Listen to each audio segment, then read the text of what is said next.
how are you doing, Brianna? It's so nice to get your questions here. I am just opening your question that you have, and I'm gonna just do a pretty informal little recording explaining your question.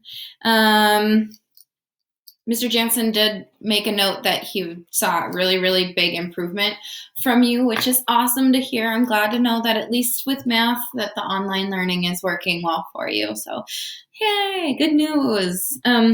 Okay, let's look at your question. So I believe your question was, it seemed like you understood how to get this number, finding the GCF, but then you were confused, where the heck did this number come from? And so how I explain this is I call what I just highlighted in purple the leftovers, and I call 10x to the fourth, or the GCF. That's like your meal, okay?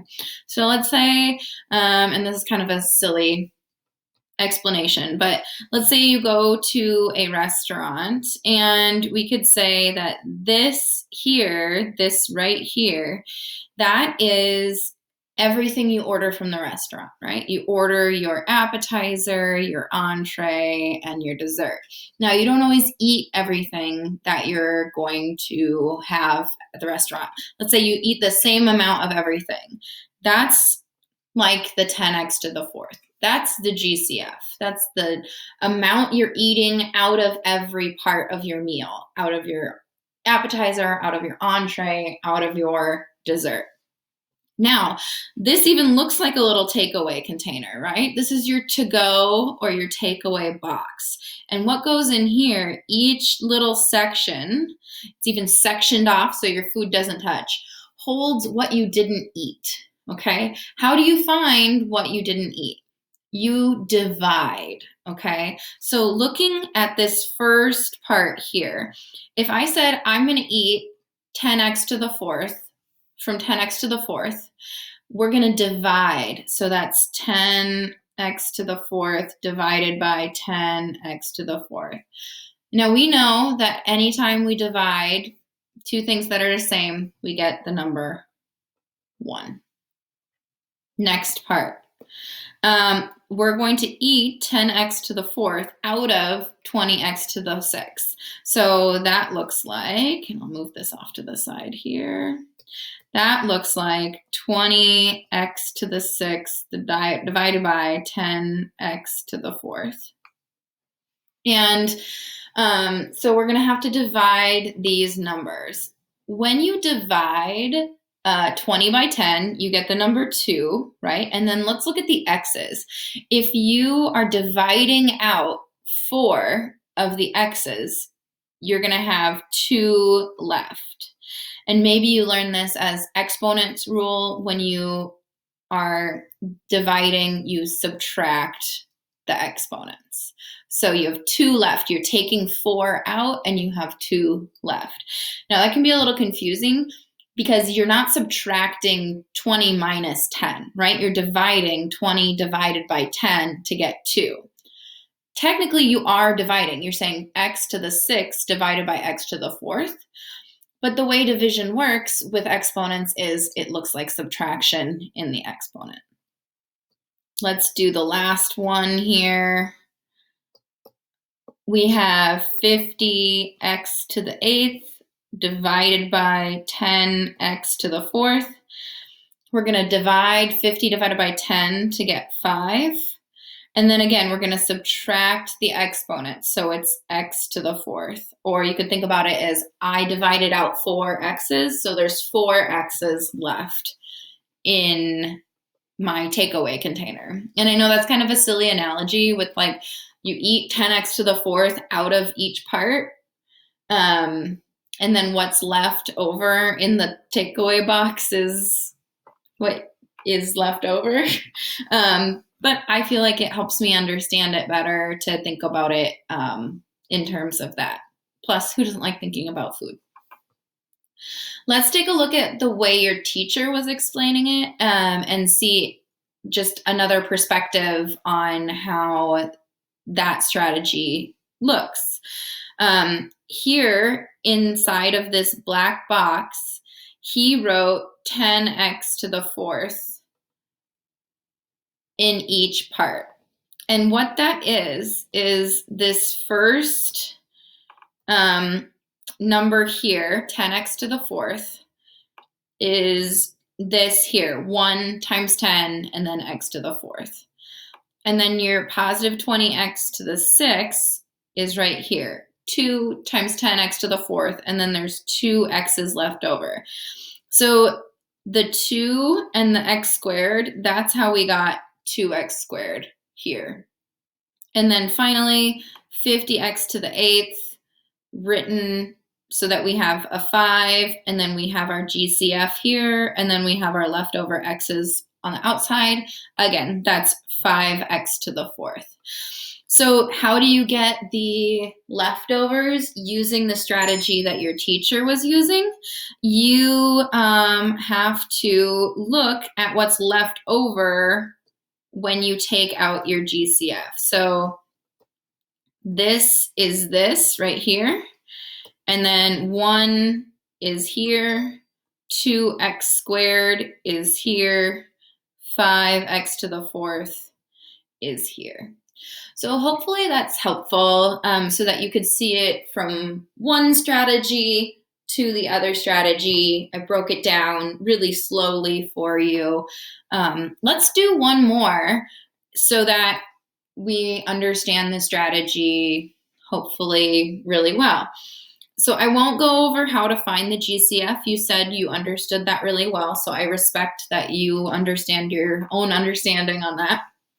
So you find the GCF, and then I want you to notice that there's something that's going to go here in this part of the takeaway box or in this part of the leftovers. And then this subtraction sign comes down here. Okay, that's going to be really important that you notice whether or not we're separating our leftovers with pluses or minuses. And then the leftovers from this are going to go here, and then the leftovers from this are going to go here. So let's take a look. We're dividing 9x out. So we're going to do 27x to the fifth divided by 9x. Whenever you have just a plain old x, it actually has a secret exponent of 1. So we're going to do 27 divided by 9 to get 3. And then 5 minus 1 to get x to the fourth. And then if we look down at how your teacher is doing it, it's basically the same idea. You're taking the 9x out. Sorry, my phone. 9x out, and then you have your 3 for there and your x to the fourth there. Looking at the next part, let's set this aside.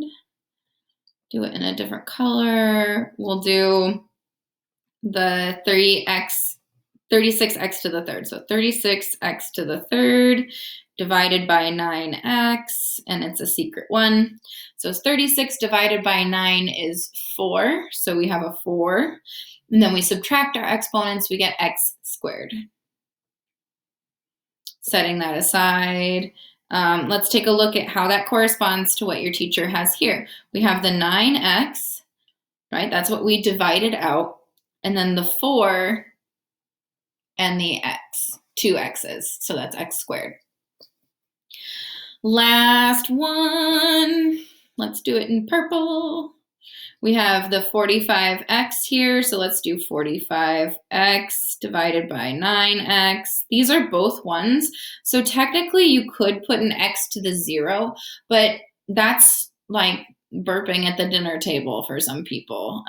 It's impolite to write the x to the 0. It's not simplified, so we're not going to write it.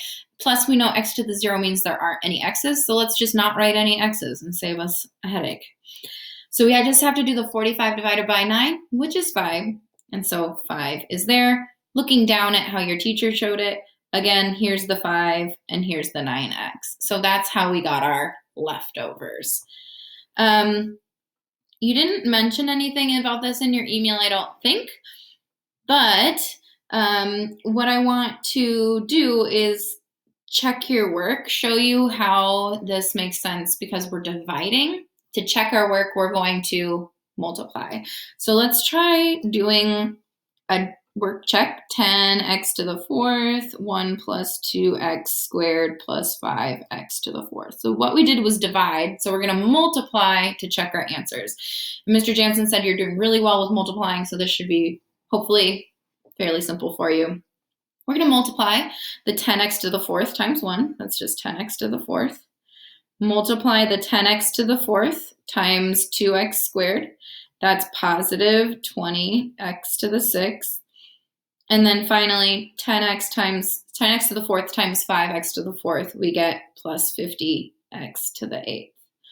So that answer there is the same as the problem we started with up at the beginning, and that's how we know we did it right. So I'll show one more time. I mean, I love doing math. I'll just keep doing math all day. This ain't no thing for me. 9x times 3x to the fourth minus 4x squared plus 5. And we're going to multiply through, distribute. 9 times 3, 27. This is an x to the 1, so it would be x to the fifth. 9 times negative 4 is negative 36. And then x to the 1 and x squared is x to the third. And then 9x to the 1 times positive 5 would be 45x. And so that is the same as what we started with up here. So we know our answer is correct. All right, I really hope this video helped you. Feel free to share this video with anyone else. And if you're talking to any of your friends and they're having a hard time, feel free to share it with them. I also will maybe share this with any other students that might have the same question as these questions start coming in. I'm so happy that you emailed me, and I'm really, really happy to get to do a little math with you, even though it's virtual. Have a great day.